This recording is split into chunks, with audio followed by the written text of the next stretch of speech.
Welcome to the world of gardening. Whether you're looking to grow your own veggies, create a beautiful flower bed, or simply enjoy some time outdoors, gardening is a rewarding and peaceful hobby. In this video, we'll cover the basics to help you get started. First things first, choosing the right spot.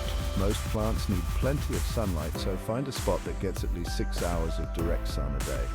If you're working with limited space, don't worry, containers and raised beds are great alternatives. Next, decide what you want to grow. Start with easy-to-grow plants like tomatoes, lettuce, marigolds, or herbs like basil and mint. These plants are forgiving and rewarding. Healthy plants start with healthy soil. Mix in some compost to enrich your soil. Plant your seeds or seedlings following the instructions on the packets. Water them gently but thoroughly. Keep the soil moist but not waterlogged. Regular weeding and mulching will keep your garden healthy. Finally, remember to enjoy the process. With these steps, you're on your way to becoming a successful gardener. Like and subscribe for more awesome gardening content.